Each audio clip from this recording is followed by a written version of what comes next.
Top News DRC. Top News DRC. Dans le bien, on très bien parce qu'on est en anglais. Top News DRC. Abonnez-vous massivement. Abonnez-vous massivement. Mais moi, pour Talikaso, je suis Top News DRC. Et toi, tu suis quoi? Mais tous à l'ensemble, ça ne te dérange pas? Est-ce que ça te dérange de suivre ou de s'abonner? Alors, abonnez-vous massivement alors. Et bon, on s'abonne. Au moment où on a d'autres notes, on a sonné, on a l'ito, on dit, on tire la maladie diverse.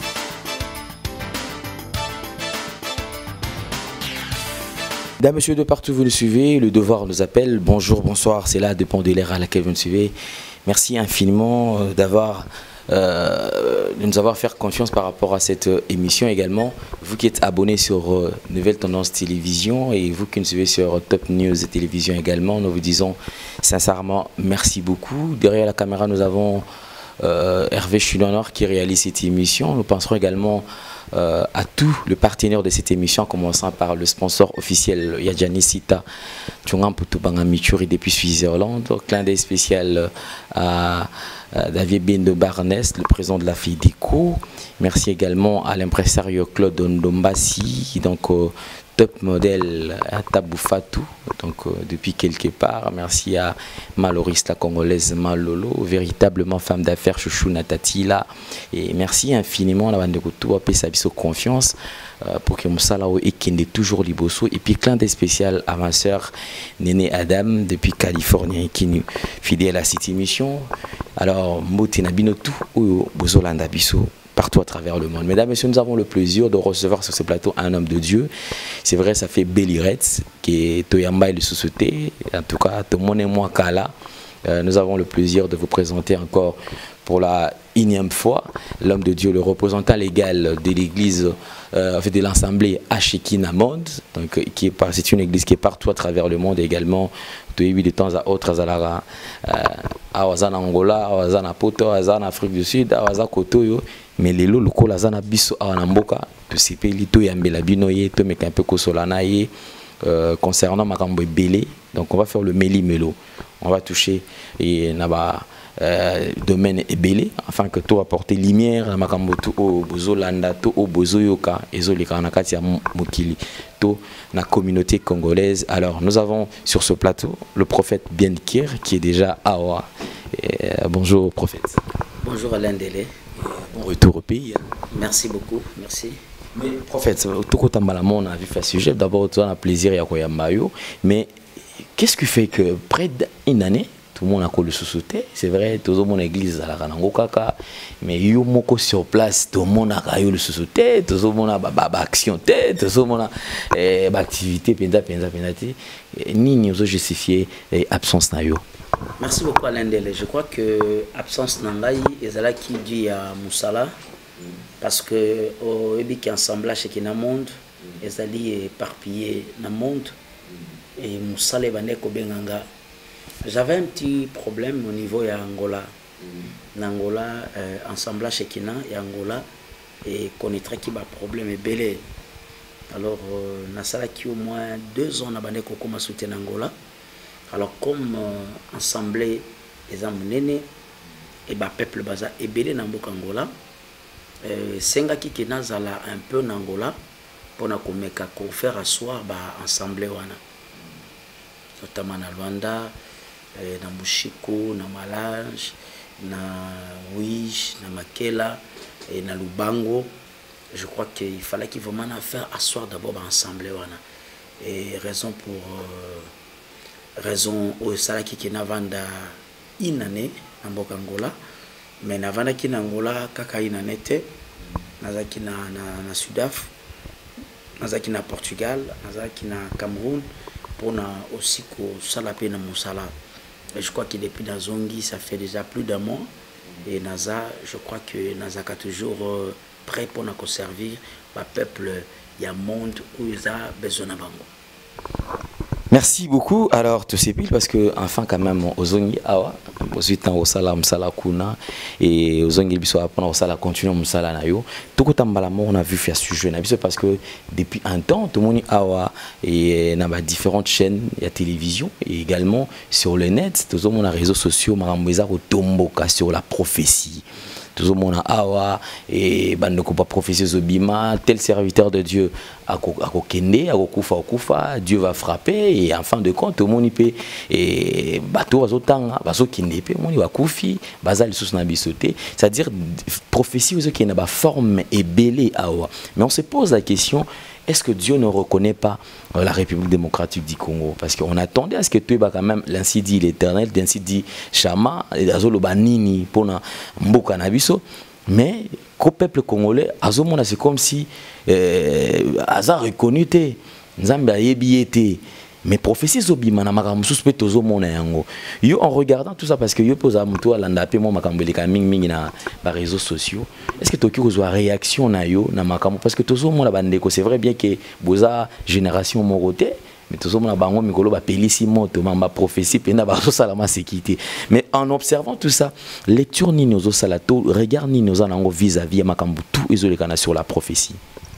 Merci beaucoup Alain Dela. Une question vraiment très pertinente concernant la prophétie.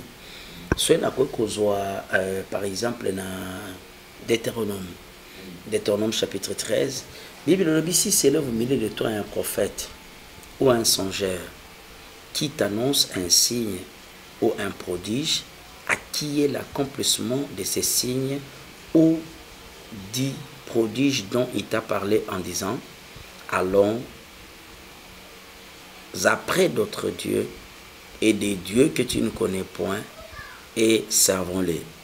Tu n'écouteras pas les paroles de ces prophètes ou de ces songeurs, car c'est Adonai votre Dieu qui vous met à l'épreuve pour savoir si vous l'aimez et votre Dieu, vous aimez votre Dieu de tout votre cœur, de toute votre âme. Et vous m'irez auprès de Adonai votre Dieu et vous les craindrez et vous observerez ses commandements, vous obéisserez à sa voix et vous le servirez et vous vous attacherez à lui. Donc le loli kamba prophétie, toi ya prophète et sengeli ko belo komoko. Prophétie d'abord eza na rôle misato. Prophétie ezali pona ko exhorter, ezali pona ko édifier et prophétie ezali pona ko consoler. Exhorter, édifier et consoler. Or, lorsque nous parlons d'exhorter, Bible dit que exhortez-vous les uns les autres. Cela veut dire que la prophétie par excellence, c'est la parole de Dieu. Et lorsqu'on voit la prophétie par excellence, je crois qu'il y a eu un vent de prophétie dans ces pays. Il y a eu le vent de prophétie. Parce que le prophète Inkere, Ben, Fernando, Azali aussi parmi Bato Bamemi, vent et prophétie dans Mboka Oyo. Et lorsque nous avons commencé la prophétie dans ces pays, Tozala qui est belleté.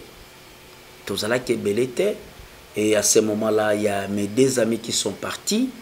Il y avait le prophète Jérémie Maïmba Flamme. Il y avait l'apôtre Timothée Kessé. Et il y avait moi, le prophète Kéré.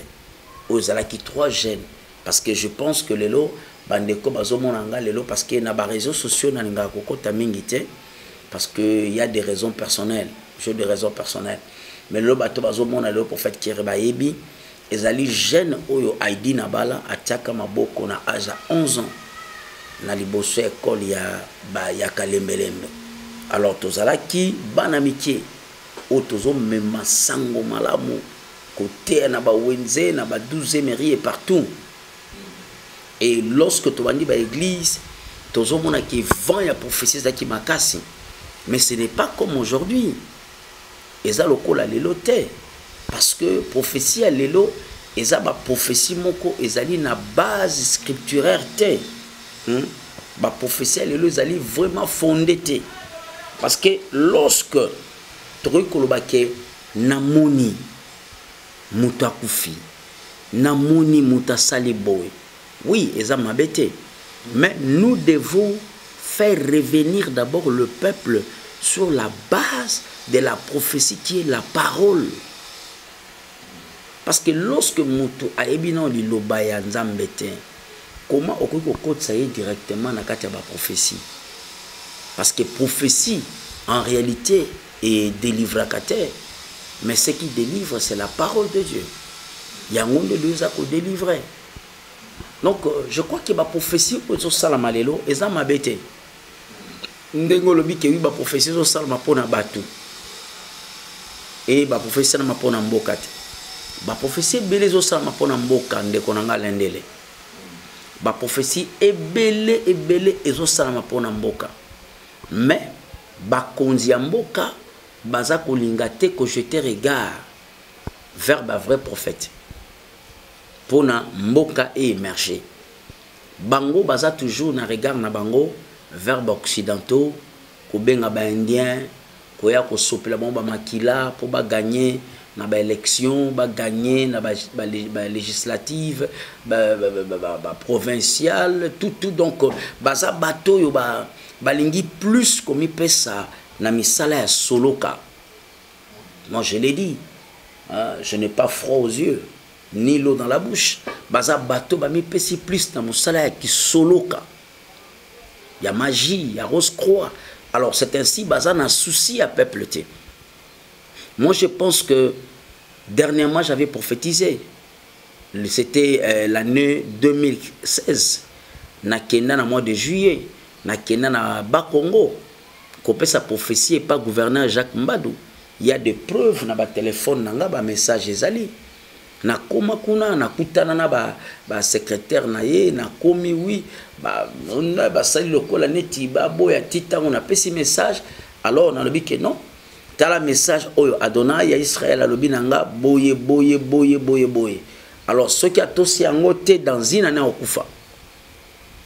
Na ba Congo mbana bat bayebi même na Congo alors non zela tant nanga ikoka kifa na zonga na Kinshasa na zongi na Kinshasa jour na zonga na Kinshasa le lendemain na moni ba benginga ono kutana na ministre tel ngana siba on a dit non vraiment désolé nazali sous na ba Congo te j'ai fait un mois na zongi déjà na Kinshasa parce que programme na ngesala ke na kende mboka mususu et une année après gouverneur Jacques Mbadou akufi. Na zongi awa na lobi ke Adonai ya Israël alobi na ngai ke soki batu bayoki to famille na yoki sango oyo na koki kokende ko sekusa ye tobenga oyo na lobi po bondi ma ke prophétie o nazui eza solo je pango po bondi ma ke prophétie o nazolo beza solo mboka moko na ba Congo et kopela moto. 2 semaines après, Mbokeziki. Et même dans le quartier à Kasavubu, au Bayoka qui prophétie pas tant na teaka, baf les akati na libanda, et bela batbazo kota na kat église, et bela batbazo la cause ya prophétie na sakole ke mboka wana ekozika. Je pense que avant mort il y a papa Mouzé Laurent Désiré Kabila na RTNV na radio papa nanga Coutinho que je salue en passant. J'ai prophétisé. Un mois après, ma campagne est Salama. Awa le 30 juin, tant que ça qui 50 ans indépendance, j'ai prophétisé na bi que nous bon na micro ya présent que la secoué. Na prophétisé na mois de février. Na mois de juin, vous connaissez l'histoire à Lendele et Kokisami. Na secoué ba séisme en Afrique du Sud, vous êtes avec moi en Afrique du Sud. Alors na mboka na biso, il y a des prophéties. Oyo Adonai azolo ba pona mboka Congo. Mais seulement que ba konzi bazo tirer attention te. Et baza pe na souci à peuple te. Yango zomona lorsque bandeko bako mona makambo o tozo sakola ezoko kisama après bako msoko koluka déjà likambo c'est salamaki. Donc voilà un peu le qu'on a vraiment sur la prophétie.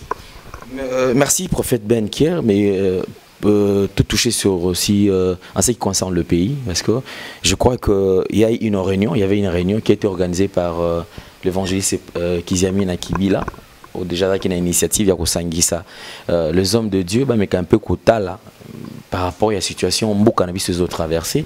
Moi, j'étais présent, mais je crois quand même que Réunion a ici maraté parce que le serviteur de Dieu est belé bayati.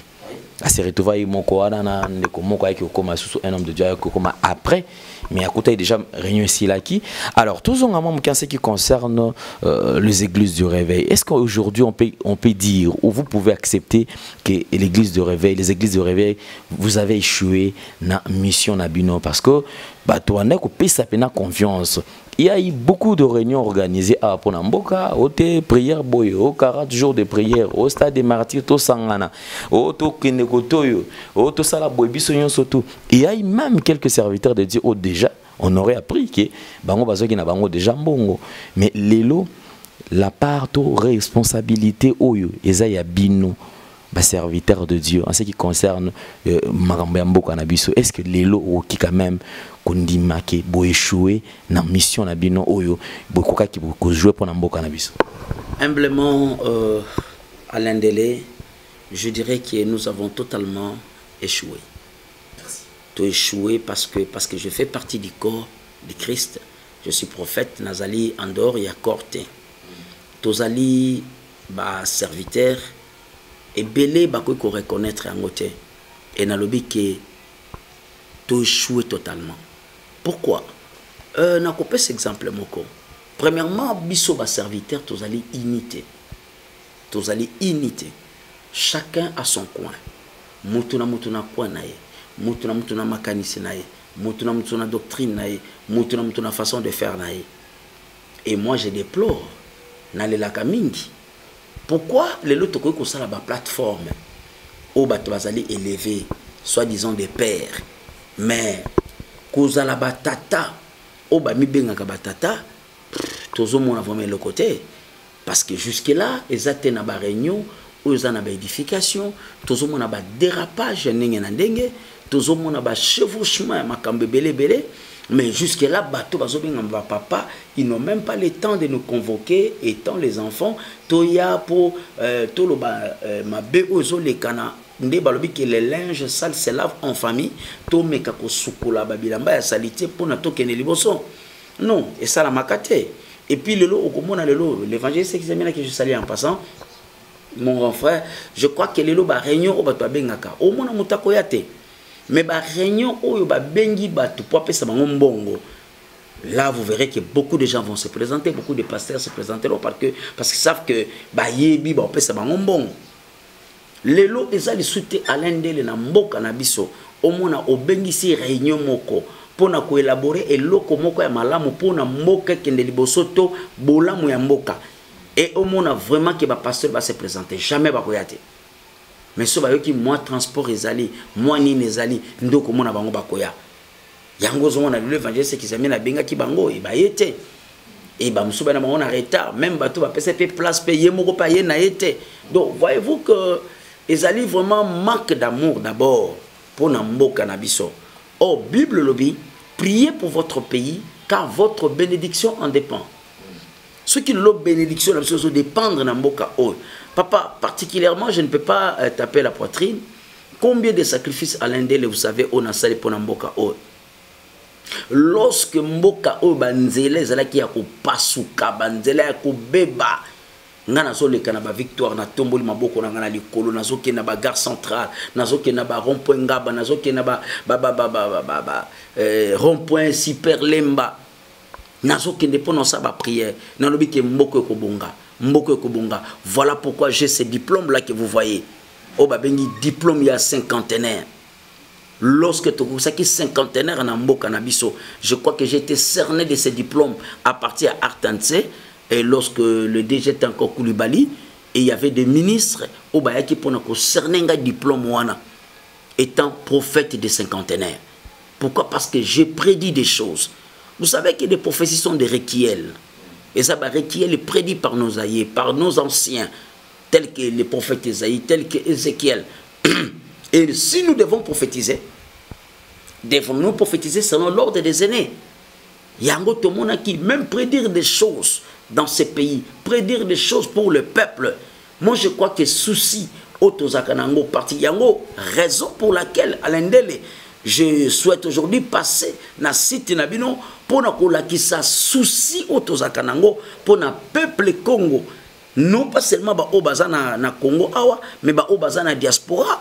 Obaza partout dans le monde, aux États-Unis, na Guadeloupe, partout. Obaza Olanda biso siko ko laksa ke souci. C'est pour cela na sepeli encore que le Kanakata site Nabino parce que nous avons projeté un événement, je crois d'ici le mois de décembre, où nous allons peut-être dans le stade de Mogo des Martyrs ou stade Tata Raphaël pour nous benga en fait le peuple congolais pour nous annoncer cette fois-ci qu'est-ce que Adonai veut pour ce pays, le Congo. Qui sera le futur président? Qui va conduire ce pays? Voilà ce que je vais faire prochainement pour ce pays, le Congo. Mais homme de Dieu, vous n'avez pas peur? Vous n'avez pas peur parce qu'apparemment, ils ont d'ailleurs question au bateau, c'est la mimi parce que vous anticipez, nous tendons vers les élections. Peuple congolais ni na koki kochana mutu parce que jusque là tout ça na mitu zo chauffé ba yebité. Est-ce que tu as une élection? Est-ce que mais étant homme de Dieu, est-ce que c'est possible aussi qu'il y ait une orientation par exemple en ce qui concerne les élections aussi? Premièrement, je crois que je lance un appel pathétique. Na bande konyon so babi ko sambela. Bande konyon so babi ko sambela, moi c'est ton mobali, hein, moi na moke ya papa.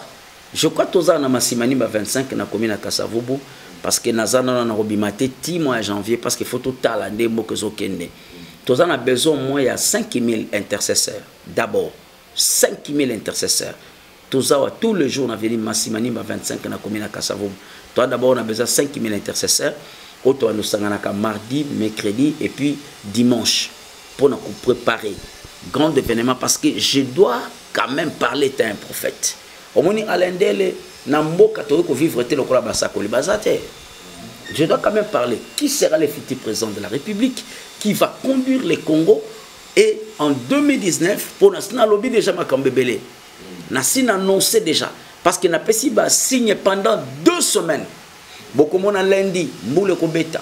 Beaucoup mona mercredi mbule ko beta. Beaucoup mona samedi mbule ko beta na 12h et bambula ne beti 12h. Beaucoup mona beaucoup la muka dimanche na tongo beaucoup mona brouillard ko salama. Après mbula e ko banda na 9h45 ya lobby mbule beta ki. Beaucoup mona lundi moi ko bima na tongo bo tout ba signe tout na pese ko kisami. Alors ne reste que naloba nanya kozala président nana ko kamba mboka et puis Congo ko tambola ndengeni papa pona koloba ko muta kozala président mboka foko banga na fingi mutute na bomi mutute na bangelo ko ni basakoli ya bible bande ko banga te bande ko loba yo kanti loba ba banga pona ni liwa non liwa za pona biso nyos papa so ina ko kufa pona makili pona bana Congo so ina ko kufa pona mboka na nga Congo e kozala gloire munene.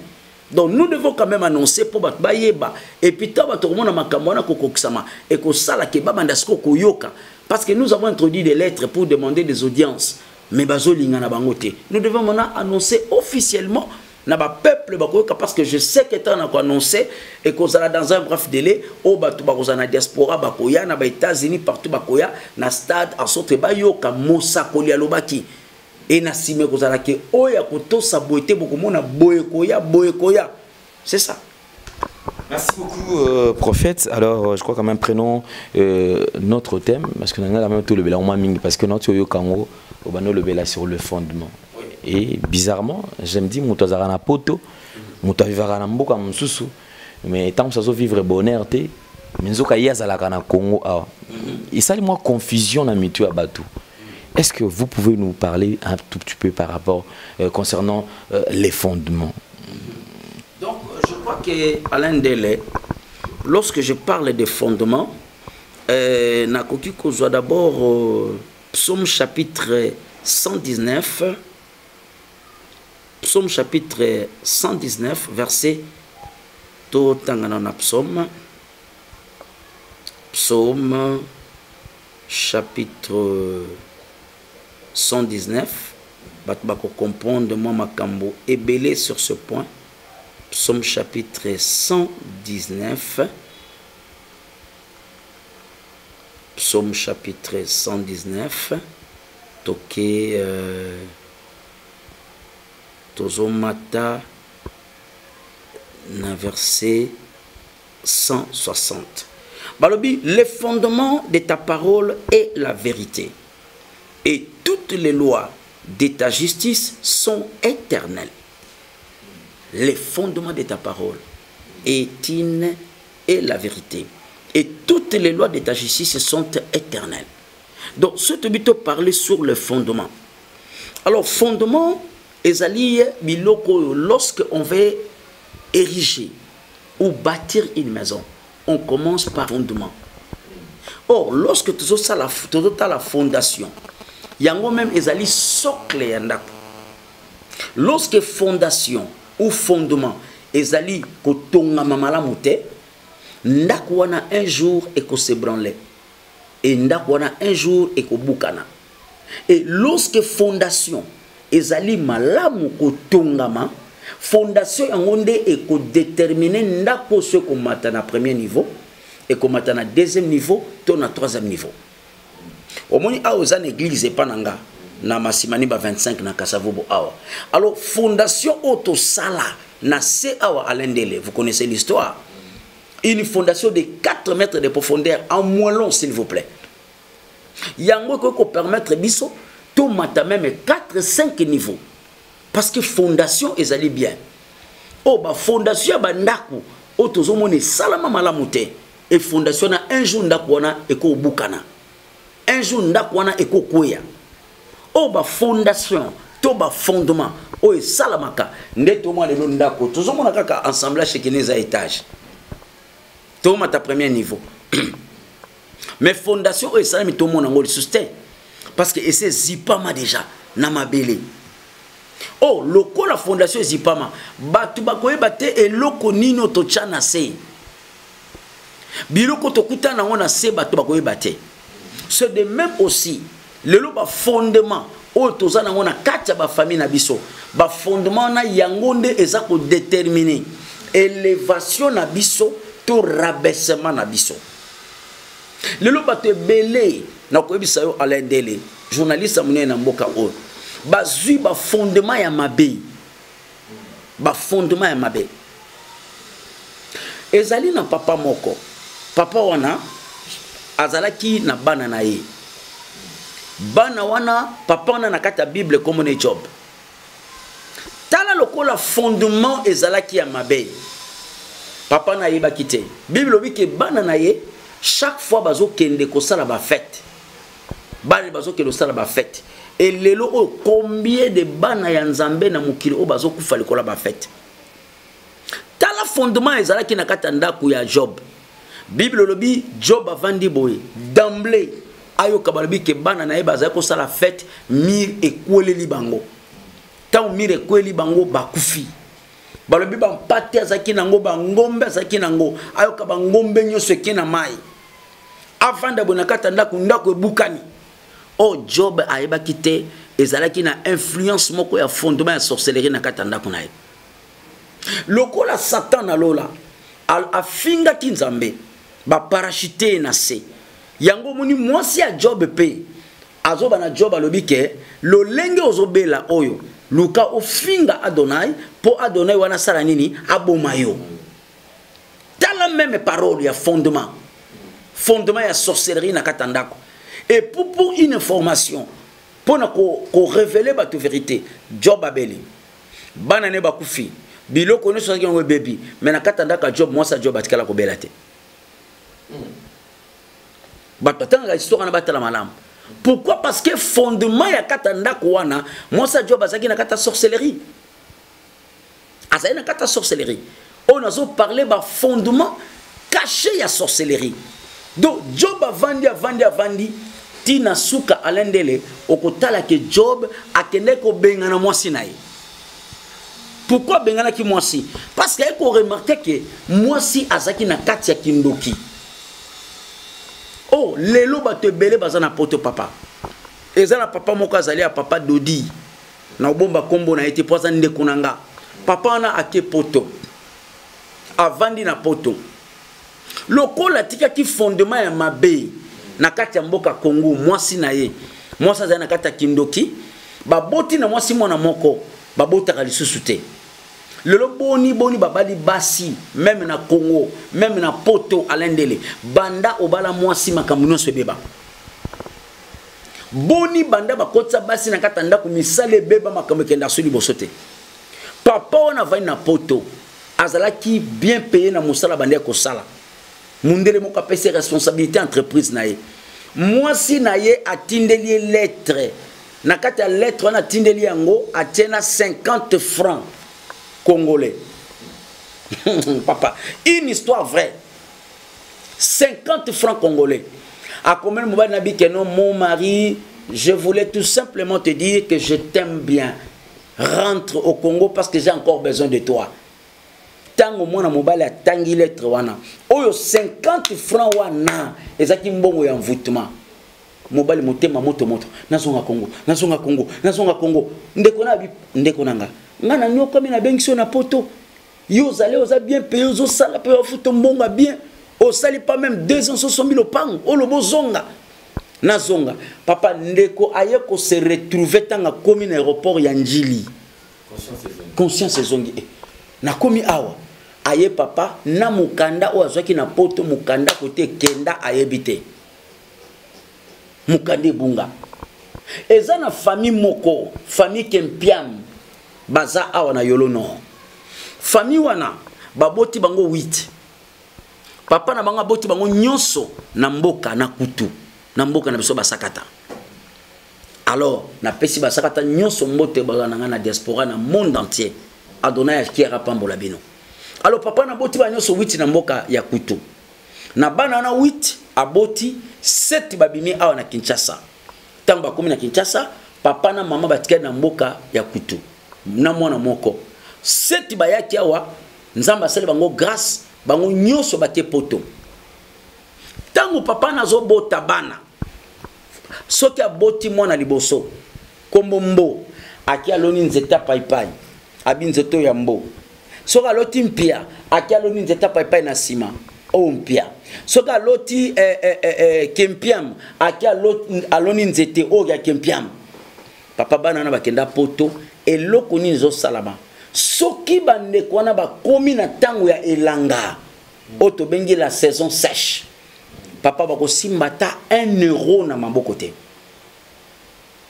bokauki ekokota bango bazana mboka Portugal ba Holandanga bokauki kokota bango soki ekomika na tango ya mvula oto bengi mpela babandi komona mbongo tango na komi na Portugal falaki na sola na famille wana bayoki mosakolinkiera ye ndeko moka yebisi bango baye kokutananga quand tu koti na kata prière papa il y a pas la délivrance sans la prophétie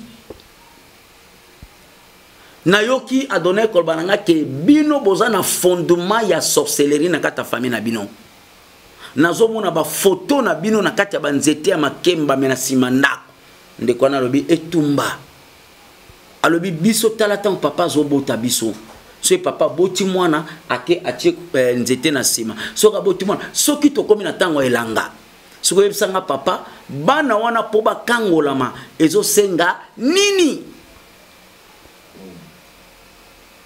il faut ce ko banzete wana ti lelo banzete wana ezali ezana ndeko moka mobali ba fondement ya sorcellerie na kati ya ba famille ndeko wana akendane na poto za na mboka Paris asali 25 ans na Paris bandeko nyonso bakuta ye na Paris bazwa mikanda mais ye azwaka mikanda te azaka na ndako avandi azomela bangi na ye akoma pembe lokola bébé avandi ka na ndako na ye do abimaka te azozela mo salaire na muke ba ofuta ye na donc eloko moko asalaka eza te 25 ans sans mukanda. Alors ndeko na tanto zo sambela nzamba olo bana biso ke mwana mobali o ayana ena no potote mais fondement na ye eza na kati ya mboka Kongo bakanga na kati ya valise papa ndeko awa tozonga to solola papa na banga sa kufa mama pasa kufa mutakanga bango yana ya mobali do bakanga bango ndengeni kaka nde tozaka to boti bana ozu mutolo bana nyonso otiango na kati ya valise mutolo esalaka 100 ans otiango na kati ya valise. Alors le kola ndeko wana mobali azaki na kata sorcellerie ayebe sika bakunda mito batia mitola bande kone nyonso ala kanyango siko na kati ya ndeko na ya sac ya ndeko na bango wana ba photo na bango nyonso ba na poto ezakuna papa tokota na ndako wana ndeko na salaire to banda prière papa mote pela tozana ba image awa mote pela na kati ya ndako zikisa particulièrement valise wana mal wana ndeko na poto mutu oyo azwaka mukanda te babenga ye après 25 ans mutu azwa mukanda ezana bato mosusu baza na poto bakenda na bango poto te baza na bango kaka na Congo baza na bandako na bango na bangiringiri baza na Gombe baza na Kasavu bakanga bango yango zomona ba fondement ya sorcellerie moyen makambo salama ezate na ebi ndeko moko lisolo ya solo ana kimango awa na bongolo papa na bengi alobi ke tindelanga veste na lata abina papa na chaque jour ko senga na sina lembi papa na lobi yo bosana ke ngam na tinda na poto tokotala ndeko na vanda azo matana kata transport akita ayo ko bazobela bongolo gambela akita li solo pango na bango un témoignage vrai awa na bongolo awa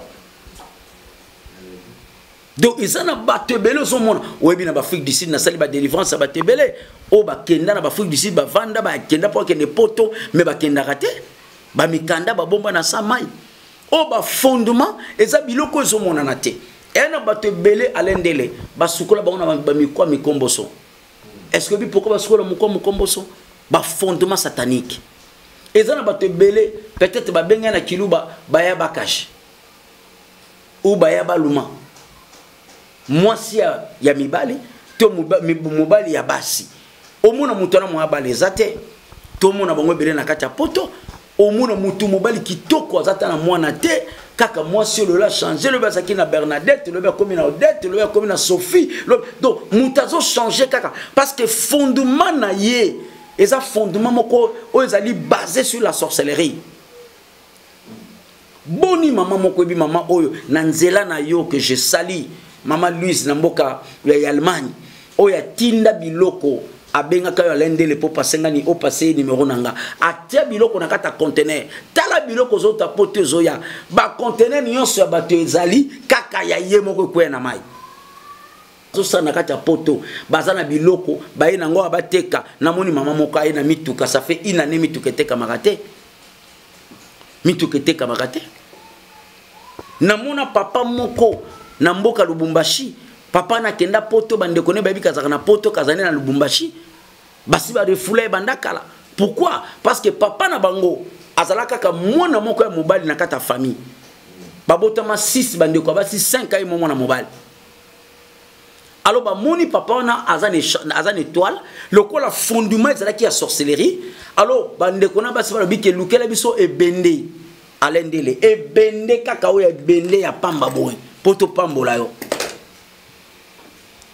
papa na kaluke benda na bandeko ne babo kele soyi papa na asomba mituka na vie na ye ata ba 50 mais bana ne na vie batikala ko ba pusa mituka te batikala ko ba pusa mituka te et papa na akufa babiloko ko beba alo bana bakoli vie ya malonge zate tant que découvrir que fondement na bango ezalaki ya sorcellerie à partir ya bandeko tata na bango et bandeko na bakota na kata délivrance et puis lelo alendele elo musole na lo baleo likamba délivrance lelo délivrance comme kaka mutaza na besoin de délivrance aye na kata église les canons ne pas alendele bana balandela mais non ce n'est pas ça bana bazana onction ongana zana ngote mutaza peut-être na poto aye a fouti billet na ye aye neti bandeko bauti ko ta poto bauti ko yawa batuko bauti Angola ba soit États-Unis a fouti bien na ye aye pour le cas délivrance au lieu yo moko papa pour fait qui role le kana délivrance na ye ozo tiki pa bana ale mutozonga na poto changement zate na mona bandeko basi en Allemagne ba ko lukanga awa ba ya plus d'une fois l'église moko na limité na bombi kombo ba ko luka délivrance ta mamba te délivrance bazongi na Allemagne mais mari de nous Jesus makasi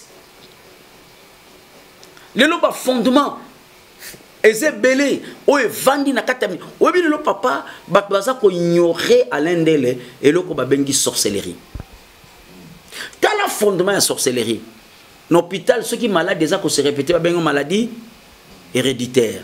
Mais lelo oyo elingi koloba lokola papa na yo akufaka na diabète yo pe mwana fo bela pe diabète. Elingi koloba lokola papa na yo azaka hypertendu yo pe mwana okoli fo obanda pe kobela tension. Ce sont des fondements sataniques. Il faut une force contre force. Non, ils ont maladie à famille. Non, papa, ça n'existait pas. Ça n'existait pas. Ça n'existait pas, papa. Nana kata famille nanga. Toute la famille est asthmatique. Babela asthme. Mais nana bela asthme. Je suis le seul et unique na kata famille nanga ou abela asthme. Quatrième nanga moi nanga moi si quatrième. Presque dit. A botami moi na komi na 5 ans asthme bandi. Papa soki moi na bandi okosola. Que la mona mawa ti âge à 8 ans papa na télémela un jour malade de asthme le mona ngaza na 17 ans asthme kenda et dit ko baté le ko la famille na so bela asthme ngape fona bela asthme et ça na ba famille mususu papa tango yozo mona ba maladie est comme répétitive donc maladie comme ko se répéter peut ko se répercuter na katia bana du père au fils des fils au petit-fils. C'est que ce sont des fondements de la sorcellerie. Et ça fondement de la sorcellerie. Nakata famille wana bakufaka na malade sida. Na yebi famille moko awa na Kimbangu. Famille wana papa so koti nakata famille wana bango so baza ba métis. Okopesa donner merci. Olobi que non en tout cas donner à sala bana basi oh. Babota bango 12. Bana basi 11 mobali ka moko. Mais moi na mobile na zui grâce à bima pa bala abota mais bana na nyoso basi batikala ko bala te bazala le port moko munene concession na Kimbangu awa au mona na 18h au mona o apelisi moto na e o pa apelisi moto na e azana bana na e o pa azuite mukola pa kolia te tant au quotidien kata famille na Alain de Letozo sambela excusez-moi les termes a donné azota lisanga na kata famille wana ba pakola bango nyonso ba nyene longi. Moi na moi si na kata famille na soka mobile alingié so basali 2 mois fo bakabwana mi basala ka 3 mois o mona foli kamoni katana mi bali ba réclamaka ka keloko moko nazoko solanien donc spirituellement lokola koko na bango papa kufa mama kufa me koko azawa na komi na ba 80 ans akufa kate so apakoli bana basiana. Tango to kota na kati ya lopango wana to bandi délivrance ko buka ba fondement ya sorcellerie na kata famille wana 2 semaines ko kakufi papa lelo déjà 5 basi babali 5 basi babali parce que ba fondement ya sorcellerie o evandi na kati ya ba famille lorsque ba fondement wana ezana nous briser te papa mabali ko yate okoza lokena opoto mais ozalaka no kaka awa. Au voyageur qui est aux États-Unis, Mozakano kaka awa. Nana ba message à maman mokaza aux États-Unis awa. Maman na celle le 10 ans. Mais si que diabète ezoli a yezo silate. Tala ba traitement aux ana bambo aux États-Unis, mais mutabi karaté. Oh ba tozo ba tek il y a 2 sortes de maladies. Il y a la maladie charnelle et la maladie spirituelle. Parce que mutu so dans la maladie charnelle, ba pese kisi, mutano rubika. Mais ceux qui ont la maladie spirituelle, bah pèse kisi, mais kisi est comme un poison. Yangozo mona batuleo bazala bamboka mikila poto, bah comme esclave. Bah comme esclave ya maladie, bah esclave ya bakisi. Non tu vois maman quoi a outil poto azala kia paralysé. Paralysé. To sambela moins de 10 minutes mutatelema et lokoni ne salama. Maman na bangona tata na bango babote bo bazaba na ngiringiri. Yoka lisoloa bazaba na ngiringiri alo bande kono mango nyonso bazana poto basoma mapango na ngiringiri bamusu na bumbu mais ye moko ka mutasomba lopango na Gombe so bande ko balobi pona nini yo la kisabiso okosomba lopango na ngiringiri te ko soma lopango na nini na Gombe nde babandi ko lukaye babambie paralysé. Ndeko tanto yoko sambela awa to sala prière ya retour ya expéditeur ndeko na mobile ko peut paralyser na poto azo kitaka na escalier bo mutabani ko roula bani ko rouler mutakoi ezongele ndeko azongi na poto tambola ye moko. Voilà un peu bandeko bazo souffrir na mboka poto bazo souffrir na mboka ba Congo mais délivrance ezo le kanango a na masimani ma 25 na Kasavubu yango ndeko nanga alendele batu na moka Angola na pesi mbote muito bondia qui a donné vous a benso muito pauvre Angolan batu ba biki loboko ya nzambe na mboka Angola batu ba biki loboko ya nzambe na mboka Portugal et sikoy komi pe bandeko o bazana ba problème o bazana ba fondement diabolique ya sorcellerie ba fondement faut la renverser en sorte que batu ba vivre kimia na kata mabota na bango. Merci beaucoup, homme de Dieu. Tokomi Nabiso Nasuka. Je pense que ça c'est la première partie par rapport à fondement parce que tout attend il y a tel sous la mozindo ando bandeko comme puisque nous sommes talonnés par le temps, on va quand même se dire au revoir. Mais un dernier message d'un peuple de Dieu va tout occasion à travers le monde et puis je sais que on va besoin de coordonner là vraiment aux zones là singa ko parce que au comme là entretien sous continuellement en privé. Merci beaucoup Facebook Nangezali Kiereben, ceux qui ont été dans Kiereben, au conjoint na Facebook. Naza en avait Massimali numéro 25 na commune à Kasavubu. Alain Dele Nazali recommandé ya ko bondela pour na bandeko nyonso bazana monde. Bandeko bazana besoin ya ko se déplacer pour na ko ka défense na babo. Tout ça na RDC na commune à Kasavubu, na venu Massimali numéro 25 na commune à Kasavubu. Je pense que Bandeko Bana diaspora est belé ba hésiter raté lorsque vraiment la image pour connaître pour faire tirer et puis Bandeko ba koya to koyamba bango maboka ko fungwama nazana ba numéro mibale. Je crois que le premier numéro nanga ezali plus de 143 99 99 90 325 99 99 90 325. Et puis, deuxième numéro, Ezali, 81 777 17 71. 81 081 777 17 71. Donc, le numéro, Mibalewana, ce qu'on bénira au cause secrétaire T, au cause de Moutoumoussouste, au cause de Ngamoko, prophète Nkere Ben Fernando.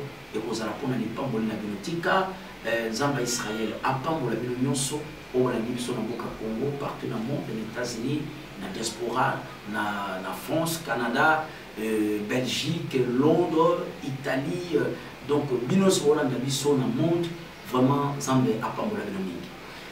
Merci beaucoup, mesdames et messieurs. Je crois que ça en est fini pour aujourd'hui. Donc, toute chose qui commence bien doit nécessairement finir bien avec nous. Alors, on peut Nasuka, merci, nous s'abonner encore davantage sur nos chaînes, donc Nouvelle Tendance Télévision et Top News DRC, donc TV également, donc vous s'abonner parce que avoir culture d'excellence est là au rendez-vous. Vous également, vous avez besoin de contact avec sur la numéro et puis vous avez sans problème. Alors on s'est fixé rendez-vous pour le prochain numéro de cette émission. Donc nous avons reçu pour vous le prophète Ben Kier, donc Fernando qui était notre invité. Donc nous espérons dans les jours qui viennent, vous aurez ce sur la deuxième partie. Il y a une émission de mini-point matin à fondement parce que vous en avez besoin d'un mot. Alors merci à Hervé Chinon qui a réalisé cette émission. Qui cette émission à cœur ouvert soit avec vous. Au revoir, à la prochaine. Bye bye. Top News DRC. Top News DRC. Dans le bien, on très bien parce qu'on est en anglais. Top News DRC. Abonnez-vous massivement. Abonnez-vous massivement. Mais moi, pour Talikaso, je suis Top News DRC. Et toi, tu suis quoi? Mais tous à l'ensemble, ça ne te dérange pas. Est-ce que ça te dérange de suivre ou de s'abonner? Alors, abonnez-vous massivement alors. Et bon, on s'abonne. Au moins, on a d'autres notes. On a sonné, on a les toits. On a la maladie diverse.